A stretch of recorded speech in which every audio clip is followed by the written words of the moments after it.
for bill. I call the Honourable Rodney Hyde. Thank you, Mr. Speaker. Let me be clear about a number of things. First up, we have a very, very good government. Certainly, we have an excellent government compared to the government that we had for the previous 9 years. But even, Mr. Speaker, a very good government can make bad policy. Even a big government can make bad policy, and with this bill, Mr. Speaker, we have a very good government making atrocious policy. Not only do we have a very good government making atrocious policy, we have a good government following an atrocious process. And the ministers of this government that are voting for this bill, that are voting for this process, have to accept that responsibility. So too does every member of Parliament that's voting for this legislation today and confirming the process that's been followed. Mr. Speaker, let me also make it plain that the ACT Party totally opposes an emissions trading scheme for New Zealand. An emissions trading scheme for New Zealand is going to hike the costs to business, to farmers, to hard-working New Zealanders right at the time when we least can afford it. And, Mr. Speaker, no doubt about it, an emissions trading scheme is going to put up the cost of basic goods and services to ordinary New Zealand families. That's what this bill is doing to New Zealanders. That's what an emissions trading scheme will do. And that is why, Mr. Speaker, the ACT Party is the only party prepared to stand up in this House to oppose an emissions trading scheme. Mr. Speaker, following the election, we had a difficult situation on the emissions trading scheme because we had the National Party committed to the emissions trading scheme and the ACT Party implacably opposed to it. What we agreed, Mr. Speaker, was to a comprehensive review through a select committee.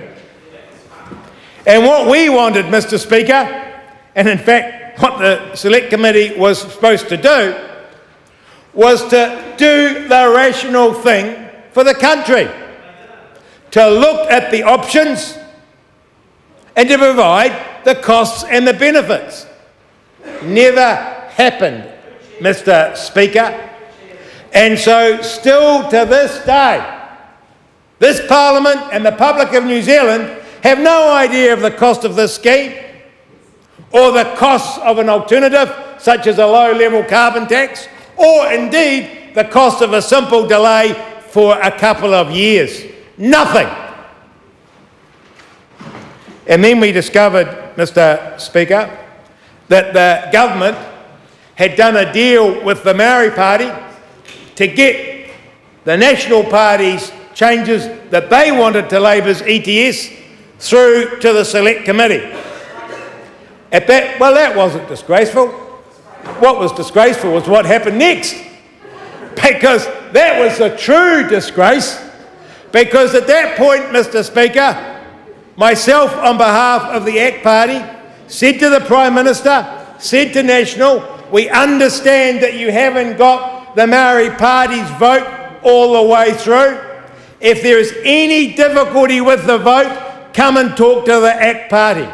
Yes, we oppose the emissions trading scheme, but we're prepared to help the National Party for the good of the country and indeed swallow a dead rat. We were prepared to swallow a dead rat in order to get a better result for New Zealand. The National Party never ever came to the ACT Party in order to discuss the options for the reform or the delay of the emissions trading scheme. The National Party made a decision to commit to the Maori Party and actually lose any negotiating power that they might have had. I accept that that's Nick Smith's and the Prime Minister's prerogative to do that, They're the ones with the votes. They're the leaders of this parliament and of this government. But I say, Mr. Speaker, that the result was bad policy, atrocious policy, and an atrocious process, and New Zealanders were sold out. And what have we discovered, Mr. Speaker? That all this had to be done in a great rush, ahead of the rest of the world, all to get done before Copenhagen, ahead of every other country. And we discovered, Mr. Speaker, today at question time, Mr. Speaker, that this deal with a treaty clause in it was only concluded, according to the Minister, after 1 o'clock yesterday, a couple of hours before it was announced. And we know from the Minister of Maori Affairs that from him, the deal was only concluded at 12 minutes past 3. Presumably, that's when he was told that it was accepted at Cabinet. 18 minutes ahead of the deal being made public. So the deal with these 5 iwi, with the treaty clause, is now going to be passed under urgency, with no proper parliamentary scrutiny, with no public input, and it was actually only agreed to yesterday to be passed into law today. Oh, well, passed into law tomorrow, but we're in urgency, Dr. Smith. Thanks to you. Mr. Speaker,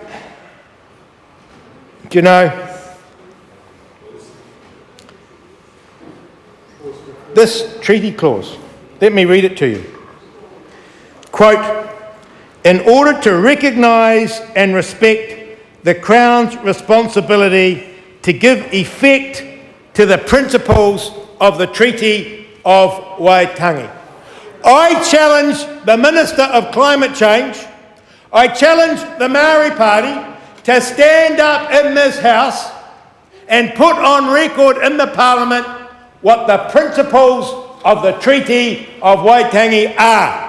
Because if we're in Parliament going to be giving effect to something, I think it's quite reasonable to ask what they are, what it is that in this Parliament we're giving effect to. Because we're not giving effect to the treaty.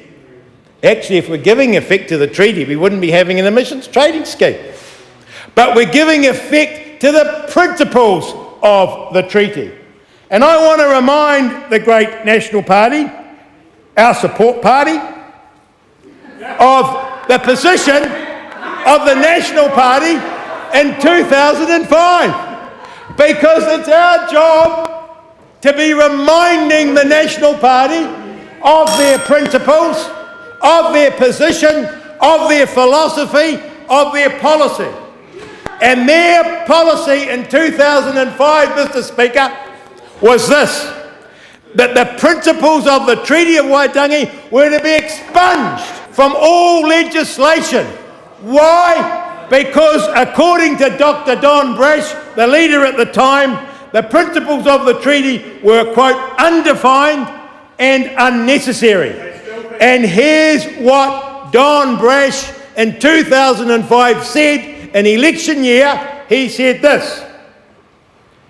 this process, that is to say the process of inserting the principles of the treaty every which way, is becoming deeply corrupt, with some requirements for consultation resulting in substantial payments in a system that looks like nothing other than standover tactics.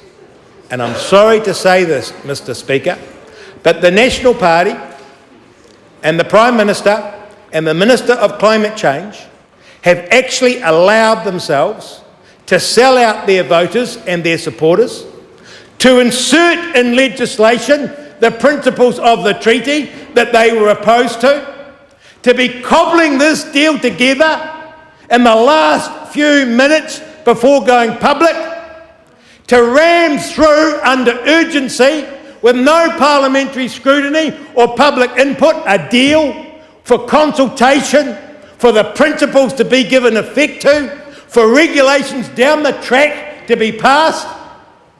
And I say, Mr. Speaker, that Don Brash was right when he said that this process is becoming deeply corrupt, with some requirements for consultation resulting in substantial payments in a system that looks like nothing other than standover tactics. And I say shame advise on the member National, that his shame time on the has Maori Party. expired.